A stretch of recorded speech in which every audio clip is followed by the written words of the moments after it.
Okay, let's just jump right in and face a really painful reality. You worked hard all year, you proved your worth, and you finally got that salary raise. Maybe it was a solid 10% bump. You should be thrilled, right? I mean, you should feel like you're finally getting ahead. But somehow, deep down, you actually feel poorer. Seriously, ask yourself, where did that extra money actually go? Because let's be honest about what we're all feeling right now. Petrol is incredibly expensive. Your rent is definitely higher this year than it was last year. Buying groceries costs a fortune. Just eating out at a restaurant feels painful to your wallet. And actually saving money at the end of the month, that feels literally impossible right now. So where did the money vanish to? Well, think back just a few years ago. Do you remember when a 20 rupee note could actually buy you a full meal? Or when 500 rupees was enough to cover your entire monthly grocery run? Remember when paying 70 rupees for petrol actually felt expensive? Looking back today, those numbers sound completely impossible. What you're witnessing is an invisible force. It's a thief that's silently making millions of people poorer every single year. And if you don't understand how this works, you're going to spend your entire life running on a treadmill, just slowly losing your wealth. Let's get into Section 1, Unmasking the Thief. What is real inflation? Look, most people think inflation just means prices are increasing. But that's actually the wrong way to look at it. Inflation really means your money is actively losing its purchasing power. It means your currency is getting weaker. A 100 rupee note today simply does not buy what a 100 rupee note bought exactly 5 years ago. It's the exact same piece of paper, but its power has been completely drained. To really grasp this, imagine this scenario. Last year, you went to the store and a packet of milk was 50 rupees, petrol was 100, and eggs were 6 rupees each. Fast forward to this year.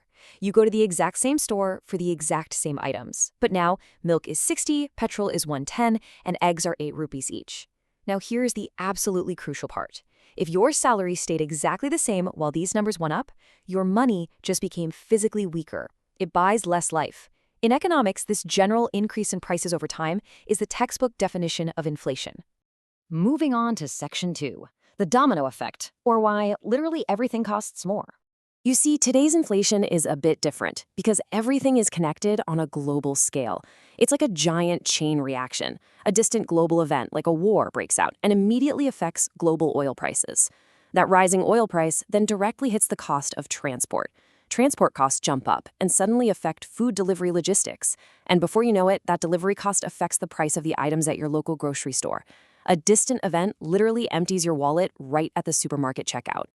But wait, the thief has other, much sneakier tactics. Have you ever opened a packet of chips recently and noticed you're mostly just paying for premium air? Your chips packet got smaller, but it costs exactly the same as it did last year.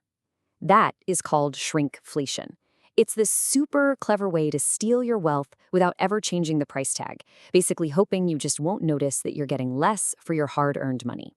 And all of this builds into a massive wave. Recently, in India, rising fuel costs started pushing household essentials higher yet again. Think about it, just that single variable, fuel inflation, impacts almost everything. It makes your vegetables more expensive. It raises the price of milk, online delivery, flights, electricity, even construction. One single domino falls, and all your daily essentials just drown in the ripple effect. But there's another massive reason why your money is losing its power, and this one starts at the very top. So, what happens when governments just decide to print more money? The answer is incredibly simple, but man, it is devastating. When governments print more money and that cash enters the economy faster than the actual production of goods grows, your currency drops in value.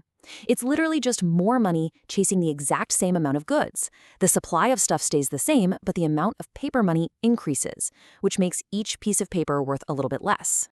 Which brings us to Section 3, the official lie, real versus reported inflation.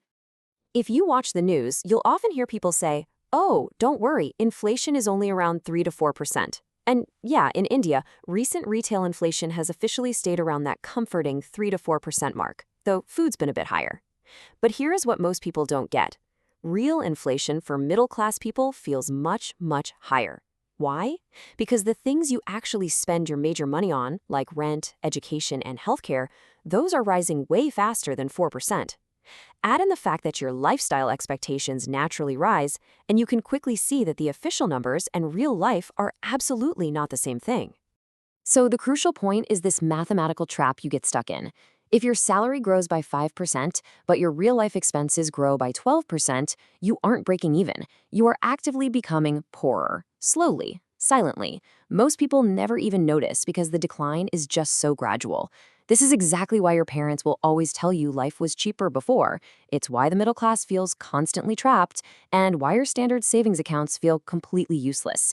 If your money grows slower than inflation, your wealth is shrinking. Period. Let's look at section 4, the divide, victims and victors. Look, inflation is not fair. It actively punishes salaried employees, students, low-income families, and pretty much anyone who relies solely on cash and has no assets. But on the flip side, inflation actively rewards people who own businesses, land, stocks, valuable assets. Why is that? Because the price of those assets goes up with inflation. Poor and middle-class people save cash, while rich people own assets. That is literally one of the main reasons the wealth gap just keeps getting wider year after year. Let's consider a real 10-year timeline to put this into perspective. Imagine two people. Person A works hard, saves 10 lakh, and just leaves it idle in a standard bank account, earning hardly any interest.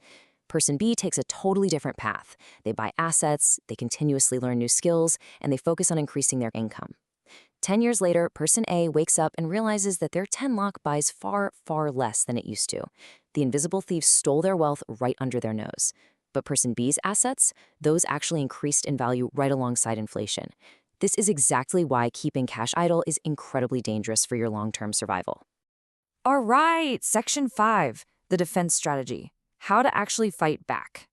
Here is your exact survival blueprint to outpace inflation. First, you've got to focus on increasing your income continuously. You do that by building high-value skills. Second, you have to invest your money intelligently. You can't just leave it stuffed under a mattress. Third, avoid lifestyle inflation. Just because you earn more doesn't mean you need to immediately spend more. And finally, you absolutely must own productive assets. You cannot depend only on a monthly salary. You have to take these steps because, honestly, the invisible thief is never getting arrested. Inflation never stops. Did you know governments explicitly target what they call controlled inflation? They don't even want zero inflation.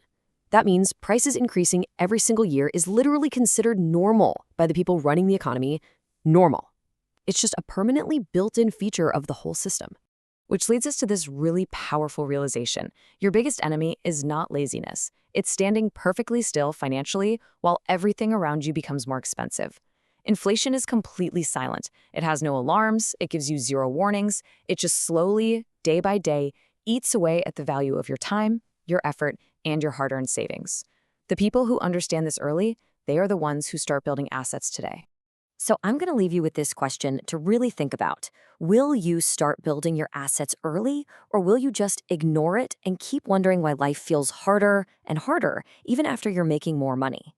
If this explainer changed how you look at your money, make sure to subscribe, because in our next explainer, we are going to dive into exactly why middle-class people stay broke even when they have decent salaries. See you then.